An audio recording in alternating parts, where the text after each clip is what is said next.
अवलेश जी, बात हो रही थी लोकसभा चुनाव की। जैसे आपने बताया कि इंडिया जो है पूरी मजबूती से चुनाव लड़ेगी, लेकिन इंडिया का बेस वोट क्या है, मैं ये जानना चाह रहा हूँ। इंडिया का वो बेस वोट पूरे हिंदुस्तान के जो महंगाई, बेरोजगार बेस वोट नौजवान हाँ हाँ जो भी हैं, सबसे बड़ा तो जो बेरोजगार नौजवान है, जिसको भारतीय जनता पार्टी ने कहा था कि हर साल 2 करोड़ लोगों को नौकरी देंगी।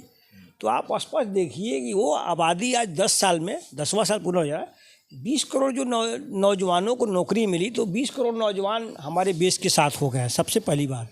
उसके बाद जो किसानों के साथ में भारतीय जनता पार्टी ने जो छलवा किया है, उनका चुनावी घोषणा में कि किसानों की आमदनी दुगुनी हो जाएगी, तो हम समझते हैं किसी भी किसान की आमदनी दुगुनी नहीं हुई है, बल्कि इतनी महंगाई बढ़ गई है कि वो किसान खेती नहीं करना चाहता है और काफ़ी किसान मात्रा में त्राही त्राही कर रहा है, सुसाइड करने को मजबूर है। किसानों की आमदनी नहीं बढ़ी है। दूसरा ये हो जाएगा। तीसरा, आप देखें कि इतनी महंगाई चरम सीमा पर हो गई है। आप महिलाओं को ही देख लीजिए, आपने 1300-1200 सिलेंडर दाम का करने के बाद 200 रुपया आपने कम किया, तो यह एक हिंदुस्तान की सम्मानित जनता के साथ छल है। आपने इकट्ठा इसको 300 से 1200-1300 पहुँचा दिया, 200 रुपया कम करके चुनावी मुद्दा आप दिखाना चाहते हैं, तो पूरे हिंदुस्तान की जनता ये समझ चुकी है। तो हम समझते हैं कि भारतीय जनता पार्टी के कहनी और कथनी दोनों में बहुत ही अंतर है।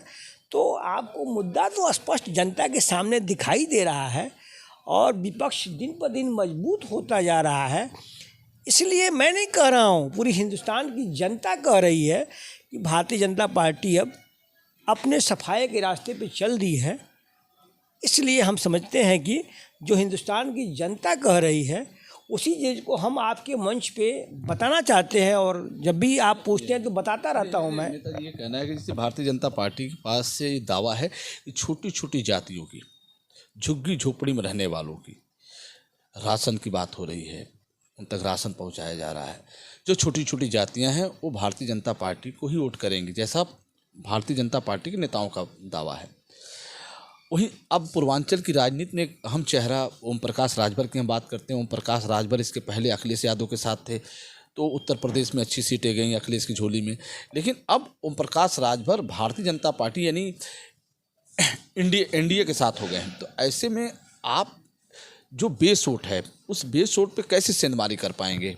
आप बेस वोट की बात कर रहे हैं, आपको सामने अभी base vote Bharatiya Janata party के घोषित उपचुनाव में आपने देखा है। बेस वोट उनका कहाँ गया?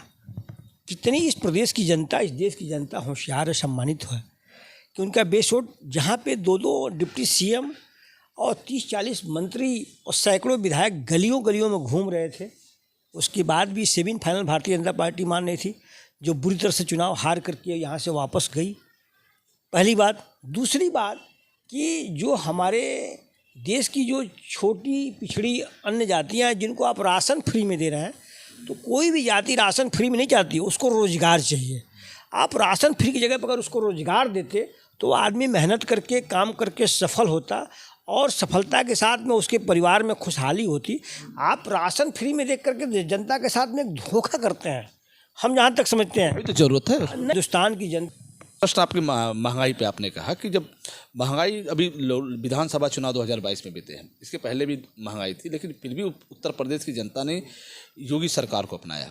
क्या कहीं कहीं महंगाई कहीं आड़े हाथ आई नहीं? फिर योगी आदित्यनाथ को उत्तर प्रदेश में कुर्सी पे यहीं उत्तर प्रदेश की जनता ने बैठाया। अब यह सवाल आपका जो कहना है जरूर आई है, लेकिन जब 19 का चुनाव हो गया, 19 का चुनाव होने के बाद से जो सर्जिकल स्ट्राइक वगैरह दिखा करके और भारतीय जनता पार्टी दोबारा रिपीट कर गई, जो हमारे राष्ट्र के और सब कुछ आपको आगे पोल खोलने को दिख गया है, तो हम जहाँ तक समझते हैं कि कभी कभी जनता के साथ में धोखा होता है।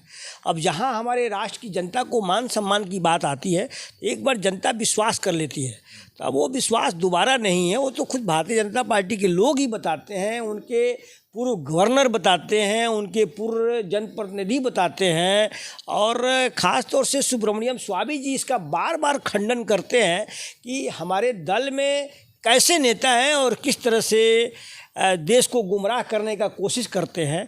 तो ये जनता अब समझ चुकी है। आपका दावा है कि सरकार बनेगी? इंडिया की।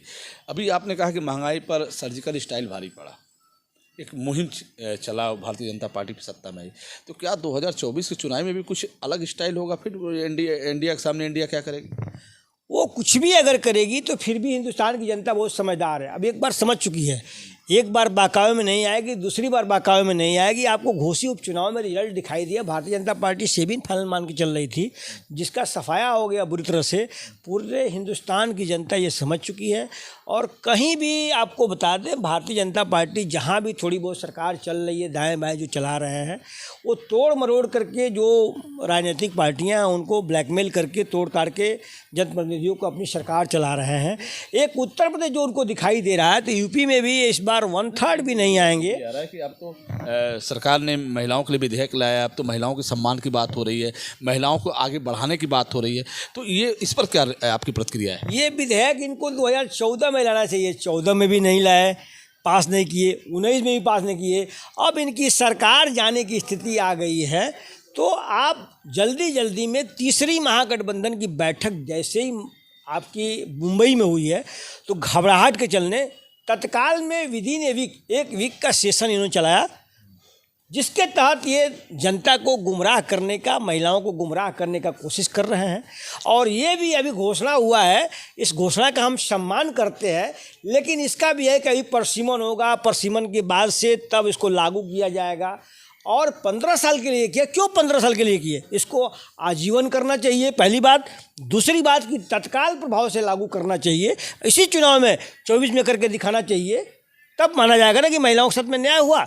हम इसका समर्थन आपने भी समर्थन करती है। कुछ डाउट हो रहा है क्या कि नहीं ऐसा होगा? अरे अभी तो घुमा रहे हैं, आप उनकी बातों को नहीं सुन रहे हैं। अभी परसिमन होगा तो ये 24 में नहीं लागू होगा, 24 के बाद लागू होगा, उनकी बातों को आप सुनिए।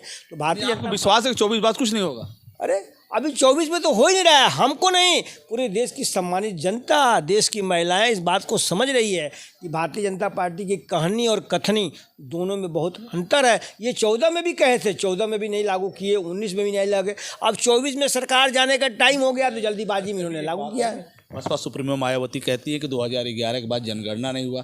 क्या आप जनगणना के पक्ष में हैं?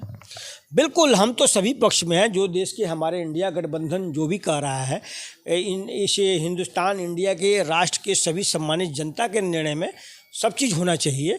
लेकिन ये एक कहा जाए तो मतलब अभी जो इनका देखा देखी 10 साल बीतने जा रहा है, इसलिए इनके पास कोई मुद्दा नहीं है, कोई जनाधार नहीं है, तो जल्दी जल्दी ये सब घोषणा कर रहे हैं।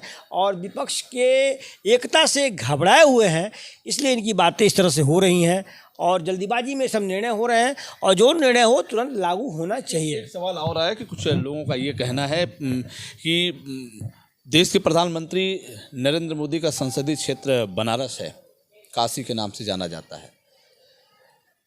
इंडिया का कोई भी उम्मीदवार अगर उनके सामने खड़ा हो जाएगा तो हवा हो जाएगा।